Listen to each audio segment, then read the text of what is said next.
Welcome to another episode of Salon Life.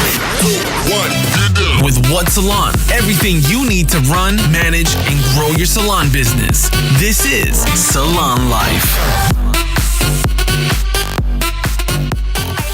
And welcome to another episode of Salon Life with What Salon. Today we have Jo Robertson. Jo has traveled the world teaching hair, served as the global head of education for GHD, and now runs her own business, Jo Robertson Brand Artist. Jo, thank you so much for joining us today. Thank you for having me. So could you tell us a little bit about yourself and your journey? What got you into the hair industry initially, and how did that lead you to where you are today? Okay, I've been asked this a few times, and I think I always knew I wanted to be a hairdresser. I can't actually remember that moment where it was never a careers officer or somebody like that said, why don't you try hairdressing? That didn't happen.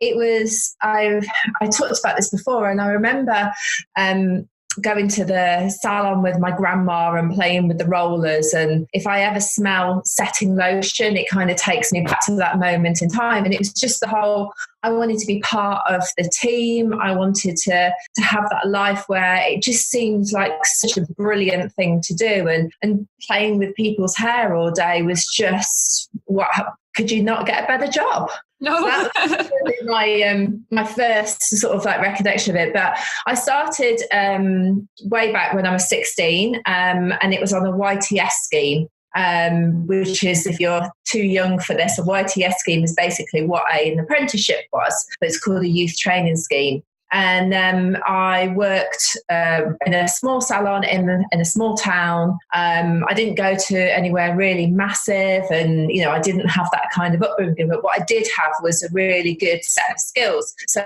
I learned the hairdressing 365, which I think really helped me with customer services, to really understand recommending products and the importance of retailing and customer service. So all of that together, and with a fantastic teacher as well, that kind of launched my hairdressing career. And I suppose like many hairdressers, when you're younger, you kind of go to one salon to another because you're trying to find something that fits with you. And it's quite difficult to find like a salon that really is you. And I think that's why a lot of hairdressers tend to get a bit lost along the way. They flip from one salon to another and they're not finding what they want. And years ago, we didn't have as much information as what we have now. So, we had no social media or internet even. So you just learned what was surrounding you. Whereas now I feel that you have so much more opportunity to understand the industry. I remember when we used to get Hairdresser's Journal once a week, and you used to sort of it's Friday morning, Hairdresser's Journal used to come, and we used to fight over this magazine in the salon to sort of find out what's going on. And it's just so different now, which is, I think we're so blessed now to have all this information at our fingertips. So that was my kind of career when I was first starting out. And I've always really loved education. And I think because of the way I was taught, real strict model nights and making sure that, you were progressing within your career, it kind of gave me that good foundation of what you need to have education in your career to be able to progress. So I've always had that hunger for learning. And I've done lots of courses, and, I just kind of thought, this is me, this is what I love to do. And I've got the opportunity to teach in salons, when I was training assistants, and it just, that kind of went on. That just was how my career developed, until I got to the point of okay, I think I want to do this full time, and started to progress. What could that look like for me? So I've been a colour educator. I've done all sorts of things. I've worked on art teams. And I think that was my sort of, not big break, but yeah, I suppose it was a big break, was when I started working for GHD on their art team. I got my own salon at the time, and still I was sort of I loved having a salon and I hated having a salon. There was two very different sides of me. I loved the whole part of owning the salon and having it how I wanted. The really difficult parts was staff retention, getting clients, all that kind of stuff. And do you know what, if I could go back in time now, I think I would run the business so differently, because what I've learned now compared to what I was when I had my salon. I was I was a novice, and no one really teaches you how to own a salon, deal with staff retention. Every day there used to be a drama in the salon staff room.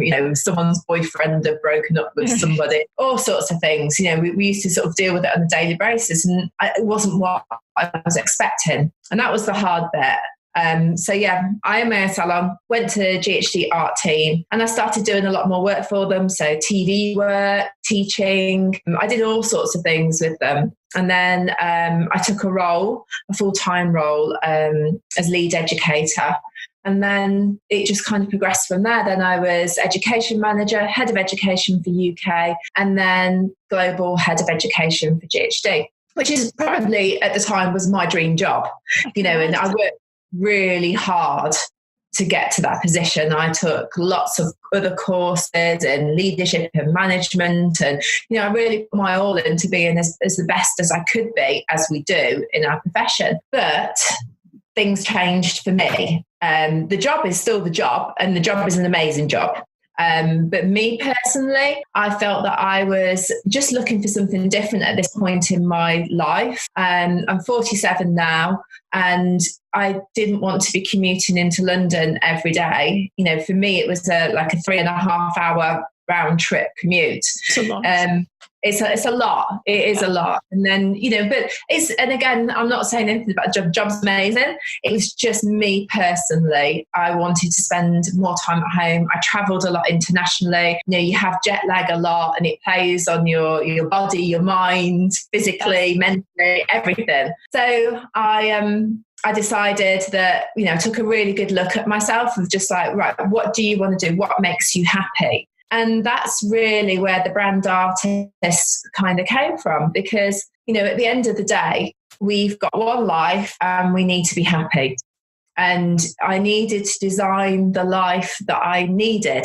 And that's where the brand artist came. I love working with hairdressers. So there was like a fors and against list. So all the ticks was like, love working with salons, love working with hairdressers, love teaching, love coaching. And I kind of like worked out what I wanted to do. And I started a blog as well and sort of tested things out in the blog. And it's probably about an 18-month journey to sort of discovery, really, of just kind of like, right, what's my next move? What's my next step? And I think it's just really important for anybody now is to, as I said before, we've got so much information that's available to us. How do we pick that lifestyle that we want? Because it's up to you. No one's going to tell you what to do next. This is your life, your journey, your salon, your team, and you have to design that how you want it to be run. And then you have to make sure that you're getting advice. I don't think when I had my salon, it even occurred to me to turn to somebody like me. And maybe if I had have turned to somebody like me, my salon journey, it wouldn't have been so much love-hate kind of thing. I might have had more love. You have to go to people and say, right, this is my problem. Before you've only just gone to have hairdressing coaching because you want to learn how to do balayage, or you want to learn how to blow dry, or you want to learn how those different skill sets. And I think business coaching to salon owners is still quite a new experience for them. They're not quite ready to sort of like take it on. And the people that I talk to, they're like, oh my God, you could help me with this and you could do that. And it's like your client journey. How do you talk to your clients? I did a recent poll a few weeks ago, and I found that 60% of salon owners never send an email to their client database. Wow. I find that absolutely amazing. You've got that massive email list that you collect, you're collecting all these client details when they come in. That's more valuable to your business than your chairs, your stock, everything. If someone's going to value your business, they can say to you, right, how many people have you got on your email list? And you say 2,000, and you go, wow, 2,000 potential clients that you could be telling them about your services, telling them about new people, telling them about anything that that's in your business at the moment. That is just gold dust. It Absolutely. Really is. Direct access. So tell us about yourself now. So what exactly do you do as Jo Robertson brand artist? What do you do? basically what I've just been ranting on about is what I do. So I help, I coach and develop hair professionals. So I help salons to get to where they want to be. So whether that is through staff retention or whether that is the services that they're offering, finding out who their ideal client is. We say a lot of salons say, oh yeah, I know who my ideal client is. And that could be, I don't know, someone that's, your favorite client that comes in for a color and a cut and blow dry and a treatment every 6 weeks. Yeah, that's a great client. But who is your ideal client? So, what kind of services are going to be taken within the salon? And then that leads on to the communications. And I touched on that earlier. It's not just about social media anymore. Social media is super important for us, but it's also about communicating with your clients in all the different other places that you can do. So I really help people to find their goals, and I help them on their journey to get to where they want to be. So whether that's a 3-month journey where we speak every week, or whether that's a seminar that I put together, or whether that's a masterclass where it's done with multiple people, there's different avenues of being able to work with me. And I think that's important for anybody. You need to make sure that with a seminar, you can, if you want to be part of a team and you feel like you want to sort of bounce off each other, or whether it's just a one-to-one basis. So I've tried to make sure all that's covered.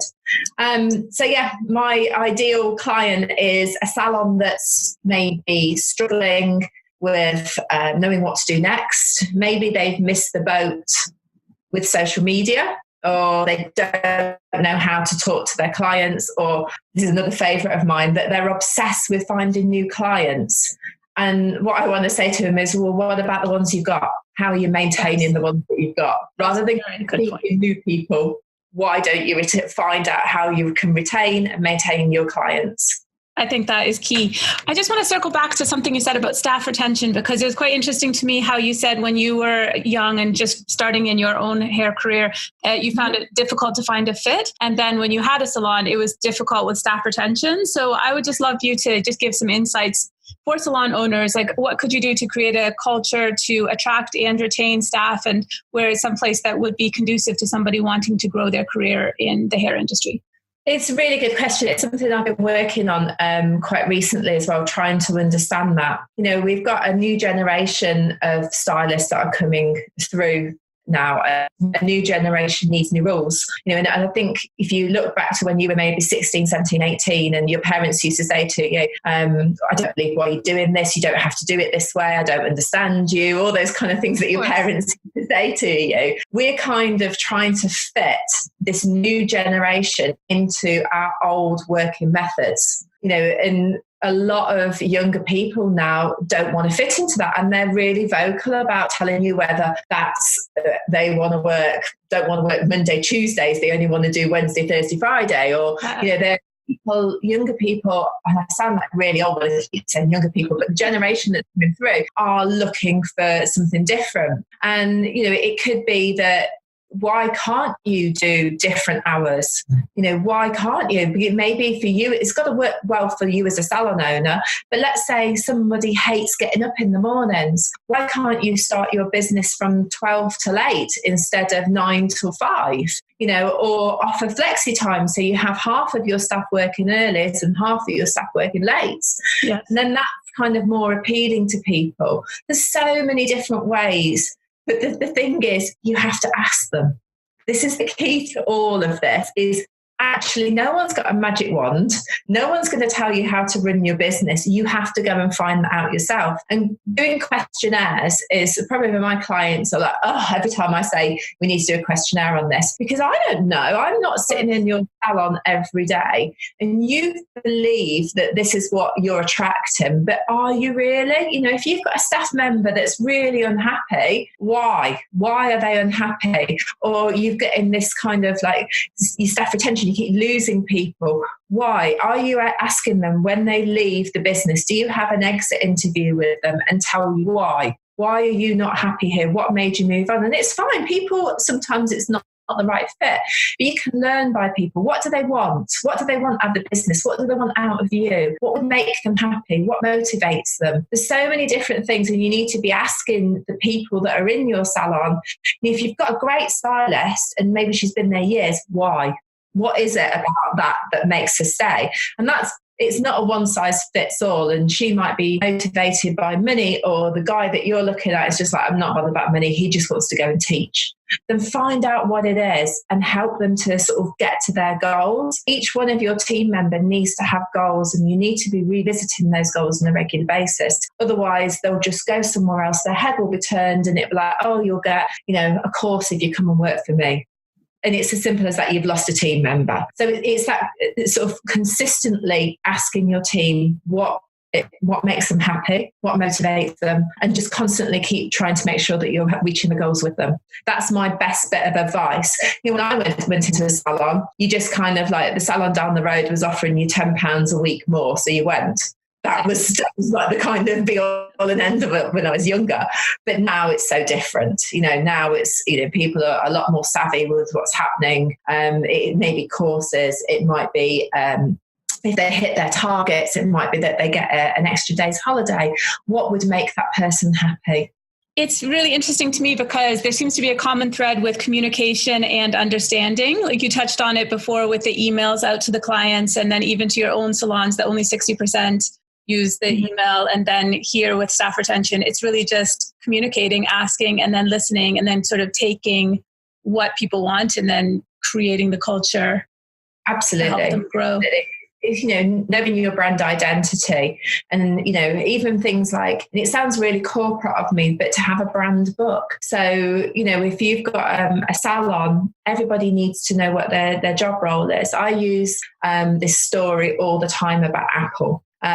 Because for me, Apple do this amazingly well. Every single person in that store knows exactly what the client journey is, what you should be doing. No one's confused whether they sort of like go and talk to you or not. There's absolutely, everybody has a role. Everybody knows what their job is. And when you come out of Apple, I recently went and bought a new Mac for my business. And I went down to Regent Street in London because I wanted to have the whole kind of brand experience. I didn't want to go to a small store. I wanted to walk in and and feel what this was actually like, because you hear so much about Apple. So I walked through the door and this guy greeted me instantly and like, hi, can I help you? And I was like, well, I'm actually here to talk about buying a Mac. And he's like, oh, amazing. Have you had one before? And he was genuinely excited for me. And I'm like, no, this is amazing. And this whole thing went on. He introduced me to John, and John sort of like talked to me. And obviously I'd done all my research before I went in, but we talked for maybe about 10 minutes. He told me about other things that they could offer me because I was a new business. They could help me with coaching. It was all free, and he signed me up for all that. There was so much that the added value, the added extras that he gave me. I was like, right, yeah, great. He was like, right, the most important question, what colour? And we both went rose gold. Nice. Yeah. So this Mac appeared in front of me. I didn't go to a desk. I put my credit card. He did it all. And the whole thing was the slickest thing that I've ever experienced. I kind of walked out into Regent Street in this whirlwind of, wow, I've just spent £1,500. My experience was amazing. I've got this, and this with it. And then I actually felt like I wanted to go back in the store and buy something else. It was so incredible. So my question to salon owners is, what can you do to get that client journey and that client experience? What can you do to make sure that every single person that walks through your door felt the way I felt when I went into Apple? So I speak to a lot of people about the feel of it. How do you make people feel? Your customer experience is so important. We know that 50% of this is just the haircut and the service you receive, and the other 50% is about your experience, your client journey. That should be the number one. People are not doing consultations to every client that walks through the door. Madness. Right. You're going to lose that client to the person down the road. That comes back to maintaining those clients that you have instead of trying to find new people.